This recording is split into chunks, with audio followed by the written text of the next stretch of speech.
I just love it's like, listen up, black people. You need to burn this country down. You're not nearly angry enough. Riot. It's time for the revolution. By the way, subscribe to our YouTube channel. Make sure you click the join button. You get colorful little emojis for the low price of $5 a month. So Anna is a true believer, is what you're saying. Like she literally believes Kyle Rittenhouse is a murderer. You just got to give her money and some nice clothes, and then she'll do whatever you want. So now you're vacillating on me, Kurt. Look, your position couldn't be more unclear now. You're basically. Well, I am smoking marijuana. Is she knowingly? Does she know that Kyle Rittenhouse, has she seen the video, knows that Kyle Rittenhouse was defending himself and is just talking shit for views? Okay. Knowingly deceiving people, I think, is the clearest I can say it. What I would say is it's possibly both, as in... It can't be both, no, but you're assuming cognitive dissonance is a thing for... Like, look, it's a thing like this, like my ex going, I don't need to see the evidence. I've decided. So it's an element of that. And if there is a thing that's not true, that's interesting. Think of a prosecutor. Because is that knowingly deceiving people? If you're I would say it's not that. But you have to go into a special space in your head, like double think. Yes. Double think, like the book. You have to go in that space where you Schrodinger's cat. It's like true and not true. Right. That's how it has to be. Okay, and the reason you have to do that is we're fighting a war here, so you could just apply any lie. It's so cynical. That's But what do we do in like World War II, the good war? Like but Kyle Rittenhouse gets the electric chair and he's completely innocent. Yeah, but it's indicative of the broader culture we're at. Yeah, but that's still oh my God, that's terrible. Look, it is terrible. The whole system is based on we got to throw people into the volcano to keep it going. That's so sad. And who do we pick? That's so sad. Let's pick a 17-year-old kid from Indiana. Well, look at him. He crossed state lines. In her mind, though, what they think progressivism, and it's elites think this. I've seen it all the time. Progressivism is we're going to have a few token people of color that are the same culturally as us. We're still going to throw black people in the volcano, but now we're going to throw in more white people too. And that's It's not that we're going to stop doing this. That's crazy. What are you, a crazy anarchist commie? Well, we have to grind some people in the machine. We're going to be fair. We're going to throw some white kids in now. So evil. Yeah. So that's Anna. Is your position the same on Jank, or is Jank more? Does he know Jank? He knows. You can see look how he says this. This is why you made the distinction between the man and the woman. You're like Jank knows the truth, but he's willingly deceiving you. He looks just as delusional in his eyes to me. I think he looks like he's delusional. Like they're both malignant narcissists to me when my amateur psychology, but you can see he's having a harder time throwing. Like look at even when he's looking over to the side. Kurt, you would never say this about Jimmy. Like you think Jimmy is totally. I know him personally, and I know but Jimmy and Jank worked together for like 10 years, 12 years, and now they don't like Jimmy because he would call them out when they're full of shit. Right. That's why Jimmy's audience is growing a lot, and Jank's is it's investor money keeping him going. Right. Because and I know this. I'm not, like I said, I wouldn't call myself any kind of leftist or anything, but I now, because I be friends with anybody because I like to talk to people. There's a whole bunch of leftists that want to concentrate on leftist shit about, like how it works that isn't related to this identity bullshit. So if you're like anti-identity politics, and anti-woke, like woke is yet another, like it gets absorbed like a corporate thing, like grunge or something. Sure, this is the latest thing that we sell, and then now it's a come on. Now you get to be like a boutique leftist, like you're gonna have a dress that says "Eat the rich."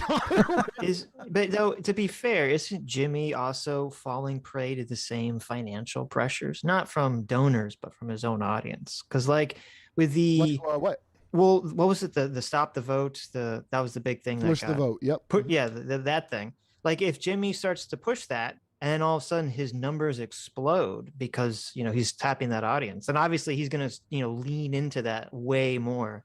Because of his audience. He says what he thinks is what I'm saying. Like if he was wrong about something, I drove with him for 6 hours to that show he did in Sacramento. And what I like is he's a comedian, like he's funny. So there's none of this because comedy, it's just a certain honesty if you're a funny person where like that's the spirit of it. That's why it's always under attack. You'd think being a clown wouldn't be the most major thing, but one, it's a good distraction for these people that I'm not a union guy because real strikes are happening, not the Netflix walkout. And also it's based on poking holes in narratives. And I have to make, for good jokes I have like a thesis. I have to like, it's almost being like you're litigating something, even if it's a dumb joke. And it's, even if maybe I'm totally wrong, I'm still honest. Like I'm not trying to cut. And that's what's so funny, hearing someone be honest, because it's the higher you go in society, that crazier that is. Yeah. So my whole career, I was like a joke butler to minor nobles in entertainment. I mean, that's how I work. And so, and I serve at their pleasure, you know, like you do as well. So sometimes a duke likes my work or something. And if I am, and I'm what's called a loose cannon, and that means like, I don't have the sense, and I've noticed this it's from this religion thing. Like I don't have I noticed this with people that I work with. They had this innate sense of like, don't even bring this up. Like, why would you do that? And I will just blunder into it. I'm not like courageous or something. I just like can't be another way. So you're saying that your morality is based on your autism? I don't know if it's autism, but it's something compulsive. It's some kind of compulsive thing.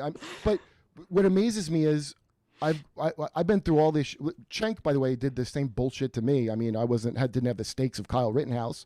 I never met this motherfucker. And a guy from CNN defended me, Josh Zepp, because he had happened to be on my old podcast.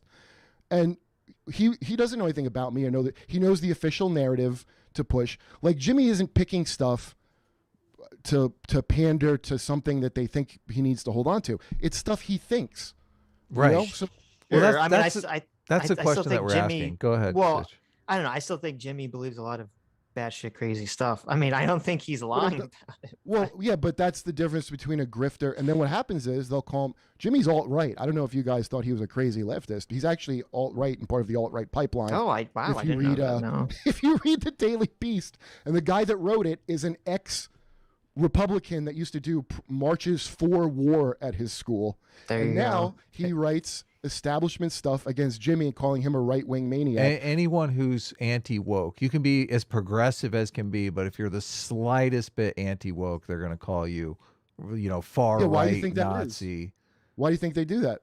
Because it's a smear tactic. It works. Because they look at it like anytime you call out wokeness, you're just giving ammunition to the Republicans, and we must defeat them because we're at war. That's a good.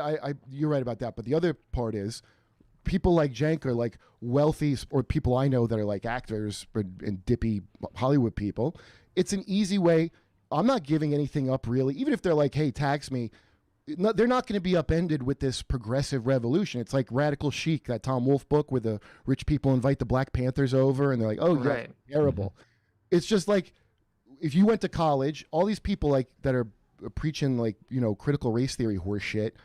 I've had people look at that far right Kurt there. He said critical race theory horse. Clip it. No, you're right. That's the thing, because I've had people say, well, you're white. Like this one girl who's a comic said to me, her mom's a doctor. She's black and she's a white girl. And she's telling me this nonsense about, well, you're white, so it doesn't really matter what happens to you. I mean, literally like that. Yeah. And nobody black that I know that's like, if you watch these rappers getting in trouble because they don't go along with this, and then the Democrats turn on them. You know what I mean? Yeah, totally. Upper class stuff. Same as the privileged knapsack. Peggy McIntosh is a rich heiress. Did you ever read it? Hell yeah, it's insane. It's totally and insane. I read it because in 2010 or 11, people started babbling nonsense at me online, and I was an online addict, and I would go, well, what does that mean? And they go, I don't have time. I don't have time to educate you, they would say. A gender studies professor goes, it's not my job to educate you. All that emotional labor? Come on, that needs to be paid for, Kurt. So I like to read, okay, I'll go, I read it, and I go, this is the craziest thing. This sounds like just her personal privileges. I know. It's all anecdote, all of it. And they go, her own white guilt. This revolutionized everything. This rich white lady's ideas about her own privilege, and they project. So that's the big making about race is the way to reduce it, because you have to get into the class issue, which I don't know how people can't see that's what it is. It seems so obvious to me. Yeah. Mm-hmm. Yeah, it's called. There's a term for that, the luxury beliefs, right? I just want it to be clear, because Kurt is saying that Cenk knows that he's being willfully deceitful. And more than ever, like before, he would probably inhale his own farts on it more than now. But now, dude, that thing where they're now saying force the vote, like he's not that dumb that he doesn't know. And you like, dude, just look how he says it. He looks like he's trying to think up more stuff as he goes. I don't know. I think there's an element. I mean, money obviously does influence people, obviously, but I do think there's this element of when people are climbing the power hierarchy, that when you're at the bottom, it's very easy to attack, the stratagem that the people at top are doing. And then once Jank and the others, they climb the top of the mountain and they kind of see like the things they have to do to maintain power and control. It's very easy for them to start compromising their values and to start saying, oh, this is, now I understand why the elites are doing this kind of shady behavior, and they kind of slowly fall into that. It's I mean, it's like all the time, wasn't that in Mr. Robot? The girl wanted to fight the company because I hell yeah. Watched, well, I only watched the first half. And once Mr. Robot became Fight Club, I decided to tap out. But I watched David Simon from The Wire talk about how Edward Snowden is bad for revealing. I'm like, you made The Wire a comprehensive thing about the problem, and your establishment now. I watched people that I know. Yep. Amy wasn't always how she is now when I met her, and I know she's not that stuff. I'm like, a lot of performative stuff, she's actually kind of a good actress. And now you met Mia Farrow, and now you're on Team Farrow against Woody Allen because you're friends, or got to fly in a plane with Hillary.